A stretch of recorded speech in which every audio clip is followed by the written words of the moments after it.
Swing, it's a blade. And AMD has sponsored this video to have a look at it. Oh, there we go. As is expected, Razer's packaging is very nice, and it's even a bit green now. Go green with Razer. Soy ink, eco-friendly nature. I guess it's good. You can... Oh, there we go. For gamers, by gamers. Oh, wow. All right, let's have a look here. Plug it in, turn it on. Oh, and it has a webcam switch. I really like those. It's the rules. You include stickers, they go on. Everyone has to comply. Business team, not happy right now. Oh wait, I went and grabbed my microfiber cloth because I got fingerprints on it, but they also include a microfiber cloth. This does seem pretty necessary as an inclusion as well, because even though this matte black finish does look really cool, it also is a massive fingerprint magnet, which is a bit too bad. Now for a 14-inch laptop, the I/O on this is actually pretty decent. So on the right-hand side, we have Thunderbolt 4. Wait, no. USB 4, which is basically the same thing, but this is an AMD laptop. USB Type A, full-size HDMI 2.1. Other side, we have headphone microphone combo jack, another USB 4, full-size Type A, and that's where we plug in our power adapter. I know it's fully expected with Razer laptop, but dang, it does feel good. Like, twisted here. This new Razer Blade has titanium inside of it to make it extra stiff. And yep, that's a really stiff laptop. I am not surprised in the slightest. Razer has been making really high quality chassis for a long time, much longer than basically every other Windows OEM. One thing that I just noticed that I really like is that even though they do have this stupid sticker right here that tells you all of the stuff, there's a little tab. So, oh, all of that's gone. Love it. There's nothing worse than when you have one of those great big stickers right here and it just never comes all the way off. Do we do it? Yeah!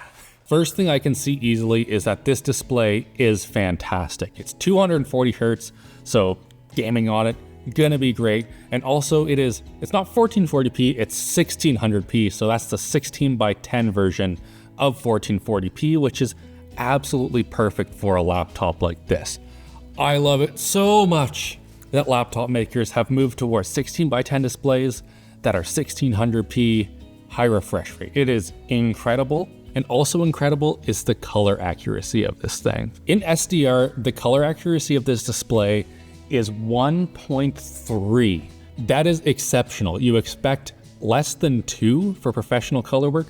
So that means that if you want to be doing video editing or photo editing or stuff like that on this display, you can 100% trust that the colors that you see are the actual colors. Also great is the brightness. Razer says this can do 500 nits, and we measured it at 526, so full marks there. Excellent. This right here has MHC2 profile tags. Bit nerdy, tangent. In the past, on a Windows laptop, you just have to select a color space and hope for the best. Whatever your content is, gets mapped to that. So say that your display, like this one right here, is able to cover all of DCI-P3. So if you have SDR content, which doesn't cover as many colors, it's going to get oversaturated to fit into that DCI-P3 color space. Going back to the MHC2 profile, Windows now knows the capabilities of this display, so it's able to take what the app wants, what the display can do, and figure out the most accurate way to put those together.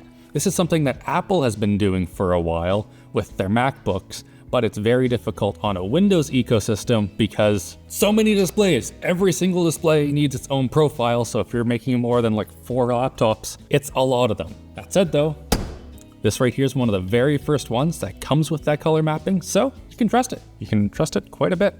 Also awesome, the performance of this thing. In here, we have a Ryzen 9 8945HS, which is 8 cores, 16 threads, and it has the AI right here. AI, you can see it, AI, right? Now we can show off this AI by going in here. If you go to Manage Camera, Integrated Camera right here, we have background effects. Heck yeah, so this right here, you're only able to do it within Windows if you have an NPU. So that's a neural processing unit, and it does AI stuff for you. If you don't care so much about just blurring the background or having auto eye contact, which I feel really strange using, but Anyway, it uses AI to do that, but also if you're in Photoshop or Lightroom, the NPU is going to be doing that, offloading that processing from your CPU or your GPU. That means that you have better battery life, things run smoother. It's overall just good. It's too bad that so many people have just taken AI and driven it into the ground, because in stuff like this, it's actually pretty nice. NPU, you want it. AI in your doorbell, maybe not. In here, we also have 32 gigabytes of 5600 mega transfer per second RAM, a 1 terabyte Samsung NVMe SSD, Wi-Fi 7 from Qualcomm, so that is going to be the extra fast Wi-Fi, so you can have so many bits traveling over the air at once, and also an RTX 4070, and this is a very, very fast 4070, up to 140 watts. Now, you don't get a whole lot above 90, 100 watts on these, but at the same time, faster is faster, and this one's really, really fast. Also, there's AMD Radeon integrated graphics, the 780M. You can use that if you like go on an airplane and want to play a 2D platformer while on battery for a couple hours. Do you play some games? You guys want to see some games? Yeah, we're here full screen recording, and like Rocket League is not a demanding game, but at the same time, we're easily getting over 200 FPS, and this is working just great. The latency of the display, it's really, really good. Unsurprisingly, a 240 hertz gaming display is very, very good for gaming. No, I scored it. Oh, wow. 10 kilometer per hour goal. Yeah. 12. What else do we want to play? Cyberpunk or Valheim? 22 gigabyte update. Valheim it is. Oh yeah, this is running great. Look, I'm just walking along here. Bam, 180 degrees. Bam, that display is instant. We are only getting 70 FPS, but we do have it maxed out. This is one of those displays where you can actually like see what you're doing while you're flicking. Like, aside from Valheim, our labs did test this. Cyberpunk 2077, they were able to get 110 FPS, F1 2023, 166 FPS, and Total War Hammer was 78, which means this thing goes pretty freaking fast. And while we did talk about the keyboard being nice for gaming, we haven't talked about it as just a thing to type on.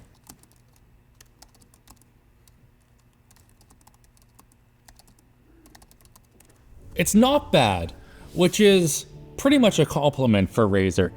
It's not perfect, so like if we look right here, there is a fair bit of key deflection, so if I push on the side, I can basically get that keycap down below the chassis before it actuates.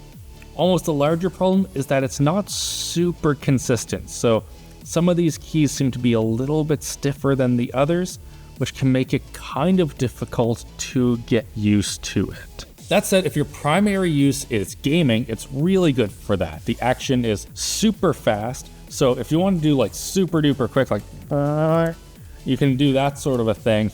Below the keyboard though is our massive touchpad, and this is an area that Razer has just been absolutely killing it for years and years. Massive touchpad, tracking's accurate, it's really, really nice to just use. It's one of the best on the market. Good job. It sounds very clear, but I suspect that there's going to be no low end when the drop hits. It sounds really nice and wide, like they do have that staging from THX, which is appreciated here, but it's not bad, it's not bad. It's not super loud, and there's very little in the way of bass, but at the same time, it's clear, it's not distorting, so good job overall. Up next is our webcam. It's a 1080p webcam, so good stuff there. And almost more importantly, it has a little switch on it, so you can just fully disable it. Absolutely love that. Turn her back on. And it looks pretty decent. It's doing quite a good job of exposing for my face. Let's turn around here and see if it still exposes for my face. Oh, it's struggling pretty hard, but in fairness, it is pointed directly at a studio light. Move around here.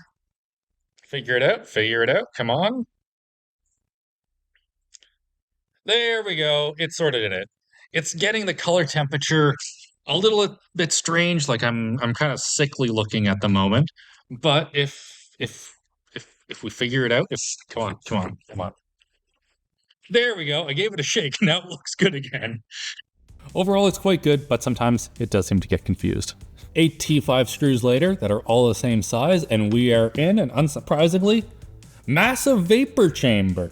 This thing has been very well cooled. Getting 140 watts out of a GPU on a 14-inch device is incredibly impressive, and the only real way to do that, vapor chamber. And this one is massive all the way around here, up along there, down the sides. We've got our fins right there that exhaust out the back, and 2 great big fans. I'm almost surprised that there isn't a third. Oh my god, holy crap. Razer, you have done it. I was really not expecting to see upgradable memory in here. It is something that is just dying out almost completely, especially on compact and powerful 14-inch laptops. Massive props, so good guys. Also upgradable, we've got our SSD right there and our Wi-Fi card over here, which is awesome. So the stuff that you expect to be able to replace on a laptop is actually very replaceable and very easy on this one right here. Now down below we have our 68 watt hour battery, which is just excellent. It's not the most battery that you can get in this sort of a class, but you are kind of trading off the extra GPU horsepower for just the space that this battery is able to take up. Now Razer claims that you're able to get over 10 hours of battery life on this thing, although that said, in our labs testing, our endurance test ran for 6 hours and 55 minutes. So 7-ish hours is pretty good, just not the 10 that Razer said.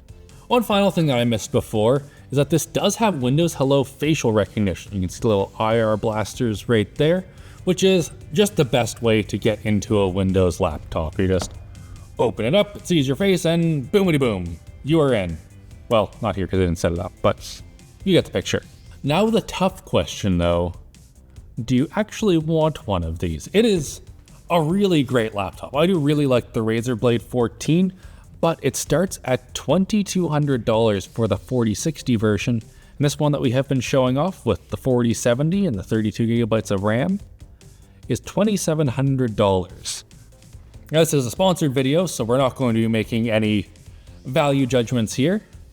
So you can do that for yourself. Overall though, this thing is a fantastically built Windows machine that is great for content creation and gaming, and huge thanks to AMD for sponsoring this video. Thanks guys. And thank you, the viewer, for watching this video. Hit like, get subscribed, and just have a great old day. See you later.